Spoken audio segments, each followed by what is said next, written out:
So first of all, Kean, first question I wanted to ask. So why are traditional compliance processes failing MCM partners and publishers today? Yeah, thanks, Braden. So I've spoken to a lot of MCM partners around the world, right? Through North America, Europe, APAC, LATAM, met them in person. And there's kind of like a varying kind of setup for these MCM partners, right? I've seen some where they have a compliance team and they're running things manually in terms of like their own checks, and they run through that process. I've seen where they have like a little bit of a compliance process where someone's doing it off of the side of their desk, and they're kind of looking at like the bare minimum type of compliance checks to make sure that they're working with, making sure that they kind of cut out any of the more high risk publishers. And then I've seen some that they pretty much accept all of the leads, right? And the reason why each one of these is problematic is it's very difficult to run a proper compliance screening process on all of your leads, right? At Monetize More, we have over 80 checks that we run through because the Google terms and conditions are very complex. There's a lot of different checks you have to run through. And there's even checks that you have to run through that aren't even in the terms and conditions. And some of those are the most important, right? So running them through those checks is really key.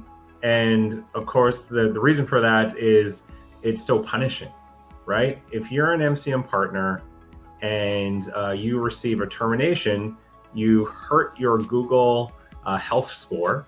And if your quality score, which is your terminations and your traffic quality, if that is below 0 for too long, you can actually get your MCM account banned and lose your monetization privileges, right? So obviously that is a catastrophic situation that you want to avoid. And running a compliance process to make sure that you're working with the proper publisher leads is really important. But on top of that, for the publishers that you're currently running, you also have to spot check those on a regular basis, right? So say you're working with hundreds of publishers, maybe thousands of publishers. Imagine the amount of work that it takes to do over 80 checks manually for every publisher, at least every week, right? It's near impossible. And that's why technology is an important part to enable this so that you can have a strong Google Health score and you can minimize your revenue deductions. Got it. Yeah, super important. And obviously, it's the foundation of these businesses, right? I mean, any sort of delay or penalty or termination, like you said, catastrophic for these partners. So how are partners like MCMs and GCPPs vulnerable even when they're trying to play by the rules, right? Like if somebody is doing all of the right things and they think that they have some of these foundations set, what could still be a risk for them? Yeah. So, and for a lot of these MCMs that I've met, the high majority of them, they play by the rules, they do what they can. But the tricky thing is it's such a complex process to properly screen a publisher. And there's a lot of things, a lot of checks that need to happen that are just not clear in the Google terms and conditions. So that's what makes it so difficult. And there are publishers that, they seem like they're, they play by the rules, but then, in terms of, getting a little, cheeky in terms of the monetization side, to get more monetization, sometimes they cut corners.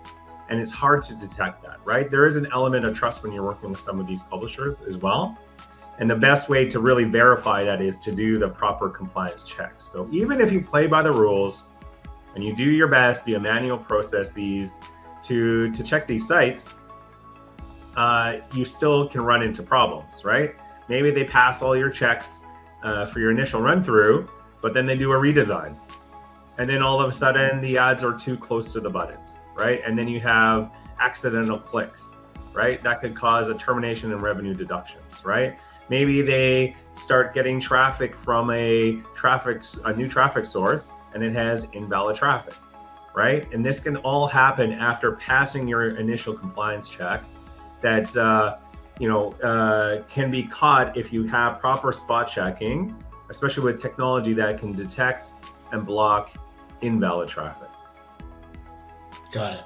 Yeah, it's that continual maintenance, obviously, and there's always things that change in these environments and on these sites, right? So it's just, that's where automation and making sure that you're consistently maintaining the standards becomes super important.